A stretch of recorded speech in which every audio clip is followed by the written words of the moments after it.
अमित शाह मुर्दाबाद। सोचिए, आपने सिर्फ अमित शाह मुर्दाबाद का नारा लगाया और अगले ही पल पुलिस का आदेश आया, अब मुंबई में नहीं रह सकते। लेकिन रुकिए, जब यही मामला बॉम्बे हाई कोर्ट पहुंचा तो कोर्ट ने पुलिस से ऐसा सवाल पूछा कि पूरा मामला ही पलट गया। मामला था सईद अहमद अब्दुल वहीद चौधरी का। उन्होंने सरकार की नीतियों के खिलाफ प्रोटेस्ट और मोर्चा किया था। इन प्रदर्शनों के दौरान बीजेपी गवर्नमेंट मुर्दाबाद और अमित शाह मुर्दाबाद जैसे नारे लगाए गए। इसके बाद पुलिस ने उनके खिलाफ ऑर्डर जारी कर दिया, यानी 1 साल के लिए मुंबई और आसपास के इलाकों से बाहर। अब सवाल ये है, क्या सरकार के खिलाफ नारा लगाना इतना बड़ा अपराध है कि किसी नागरिक को अपना शहर ही छोड़ना पड़े?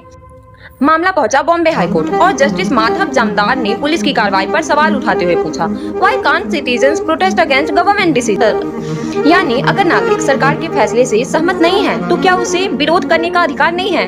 कोर्ट ने एक और बेहद अहम बात कही, पुलिस किसी चीफ मिनिस्टर या प्राइम मिनिस्टर की सर्वेंट नहीं, पुलिस पब्लिक सर्वेंट है, आम लोगों का सर्वेंट। और फिर हाई कोर्ट ने ऑर्डर को क्वेश्चन कर दिया। लेकिन ध्यान रखिए, इसका मतलब ये बिल्कुल नहीं कि किसी को हिंसा, धमकी या कानून तोड़ने की खुली छूट मिल गई। फ्रीडम ऑफ स्पीच का मतलब अकाउंटेबिलिटी खत्म होना नहीं है, लेकिन शांतिपूर्ण तरीके से सरकार की आलोचना करना और अपराध करना 2 बिल्कुल अलग चीजें हैं आता है।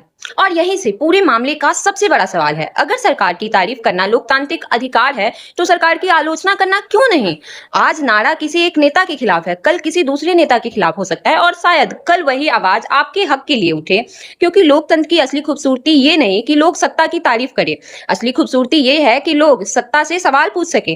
अब आप बताइए, क्या सरकार के खिलाफ ऐसे नारे लगाने पर किसी नागरिक को उसके शहर से बाहर करना सही है? आपको क्या लगता है? कमेंट में बताइए।